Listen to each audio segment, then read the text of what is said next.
Bonjour, je suis Dr Paul Simard, psychologue, et dans cette vidéo, on va revenir sur la technique d'intervention que je vous ai présentée dans l'épisode 2 de Maintenant ou jamais avec Chantal Lacroix.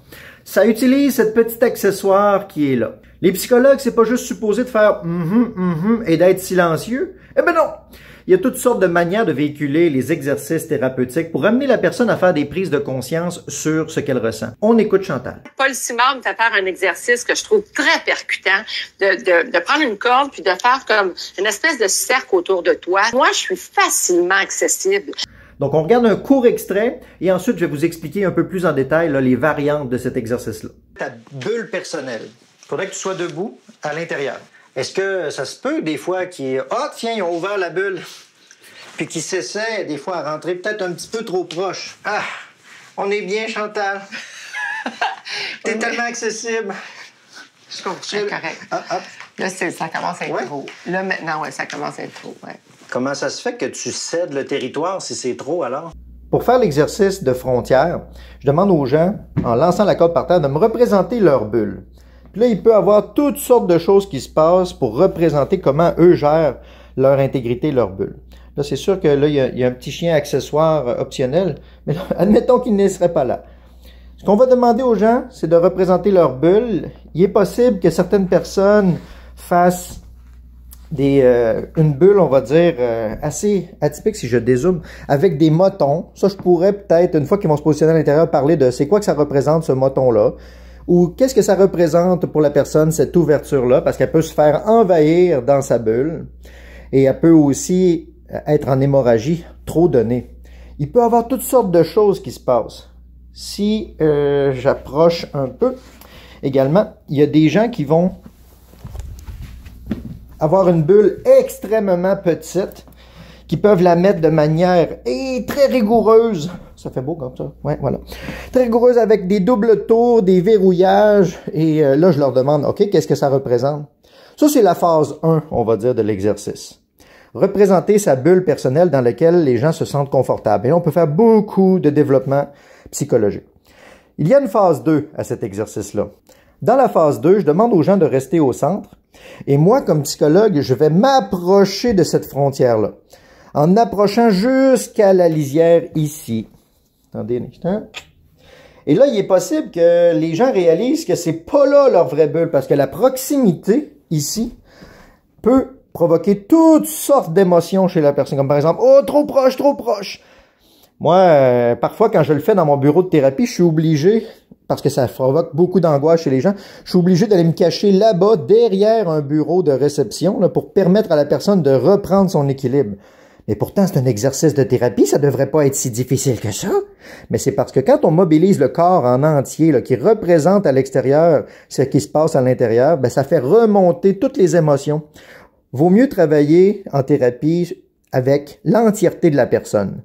Elle mobilise son corps en action, ça fait remonter les émotions, et là, on peut travailler de manière attentionnelle ou cognitive sur les difficultés. Donc, on travaille de manière holistique.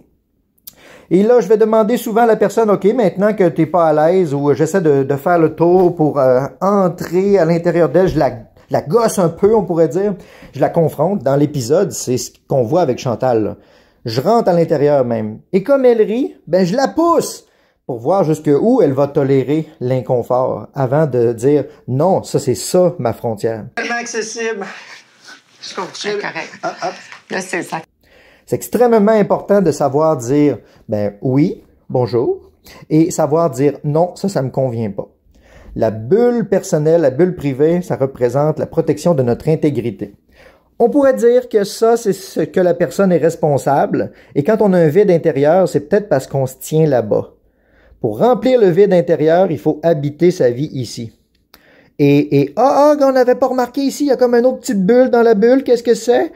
Eh bien, probablement que ça représenterait une personne qui est très proche, comme par exemple pour être l'enfant d'une personne qui se situe de manière très proche de son enfant et qui veut la protéger et qui la rentre dans sa bulle. Toutes sortes de développements qui peuvent être faits. Moi, comme psychologue, je ne contrôle pas l'information que les gens vont dire, mais je vais les guider. Et en les guidant dans ces affaires-là, pour faire lever de l'émotion, pour connecter avec les résistances, les gens sont en mesure de mieux comprendre qu'est-ce qui se passe à l'intérieur d'eux. La phase 2 de confrontation, là, se suit, comme j'ai dit, avec une correction des frontières. Par exemple, la personne pourrait dire, ben, finalement, ma frontière, elle est grande comme ça. Attendez un instant. Et je vais pas tolérer d'intrusion là-bas. Ils peuvent même boucler, faire un petit nœud. On va l'essayer, va. Faire un petit nœud à double tour et mettons... Et là, je le fais développer les gens nouveaux sur la nouvelle frontière. Qu'est-ce que ça veut dire, le nœud? Qu'est-ce que ça veut dire que ça soit carré? Ça représente quoi, cette petite patente-là? Le but étant d'augmenter la connaissance de soi. 4 étapes en thérapie. Avant de faire les correctifs, il faut faire des prises de conscience. Avant de faire des prises de conscience, il faut faire des observations. Mais observer quoi? Ben, c'est de ça qu'on parle en thérapie. Donc, on en jase, on fait des exercices d'observation concrète, on va finir par faire des prises de conscience et ça nous facilite l'application des soins beaucoup quand on a fait les prises de conscience. Donc, c'était un petit aperçu de cet exercice-là de technique d'impact pour la gestion des frontières, pour le mettre en évidence. C'est beaucoup plus facile de faire, je trouve, moi, des exercices d'impact pour aller au cœur des nervures émotionnelles d'une personne que de rester assis et de faire du blabla. Donc voilà, j'espère que ça aura pu éclairer certains de vos questionnements sur l'exercice de frontières. Comment on fait pour mettre en évidence des choses qui parfois peuvent sembler cachées à l'intérieur de soi, tout en préservant l'intégrité de la personne. Si vous regardez en vidéo description, vous aurez accès à l'épisode 1 de Maintenant ou jamais que Canal Vie a décidé de mettre en ligne. Également, je vais vous mettre le lien de l'entrevue de Chantal avec Public Cible dans laquelle j'ai pris les extraits cités. Il me fera plaisir de répondre à vos questions en commentaire. Et je vous dis à jeudi également cette semaine à 21h Canal Vie pour l'épisode 3 des 4 de Maintenant ou jamais. Donc, merci de votre écoute et bien, à tout de suite en commentaire.